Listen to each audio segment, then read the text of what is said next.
आज आपण बनवणार आहोत तिखटा मिठाच्या पुऱ्या। त्यासाठी लागणारं साहित्य आहे 4 वाट्या गव्हाचं पीठ, 1 वाटी बेसन पीठ, तीळ, जिरे, लसूण आणि ओवा यांची वाटून पेस्ट करून घ्यायची, ओबडधोबड वाटायची। वाटीभर स्वच्छ धुवून घेतलेली कोथिंबीर बारीक चिरून घ्यायची आणि चवीपुरतं तिखट, मीठ आणि 1 चमचा तेल। आता घेऊयात आपण साहित्य। 4 वाटी गव्हाचं पीठ,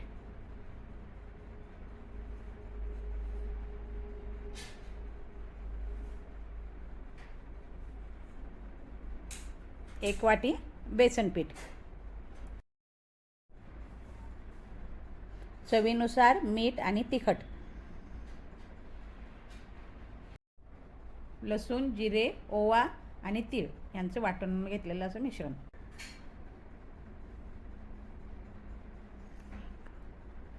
थोडं चिमूटभर हिंग व धुवून चिरलेली बारीक अशी कोथिंबीर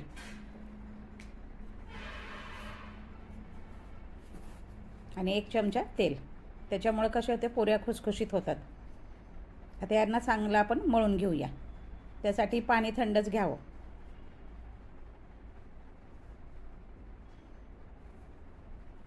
मळून चांगलं थोडंसं एक 5-10 मिनटं त्याला ठेवून द्या।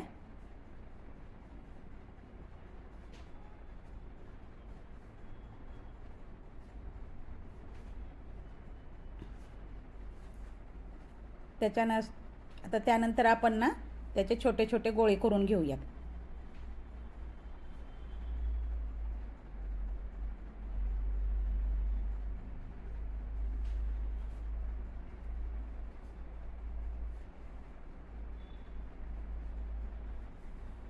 आता याच्या आपण छोट्या छोट्या पुऱ्या लाटून घेऊयात।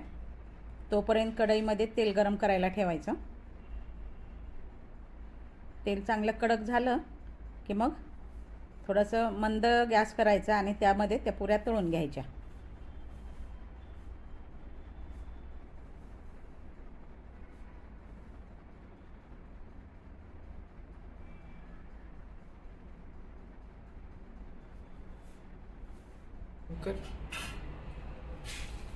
गरम तेलात आता पुऱ्या तळूया आपण। दोन्ही बाजूनी चांगल्या तळून घ्यायच्या पुऱ्या। मंद आचेवर मस्त अशी तळून घ्यायची पुरी।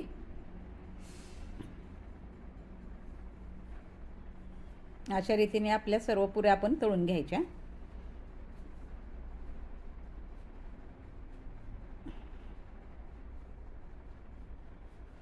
जेवढं मंद आचेवर तळू तेवढा खुसखुशीत होतात पुऱ्या।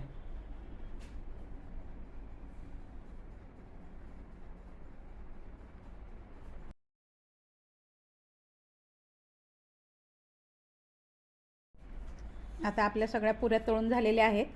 आता आपण त्या खायला घेऊया। त्यासाठी एक वाटीमध्ये थोडंसं दही घ्या किंवा लोणचं घ्या, तुम्हाला जे आवडते ते घ्या आणि त्याच्याबरोबर पुऱ्या खावा। खूप मस्त लागतात ह्या पुऱ्या।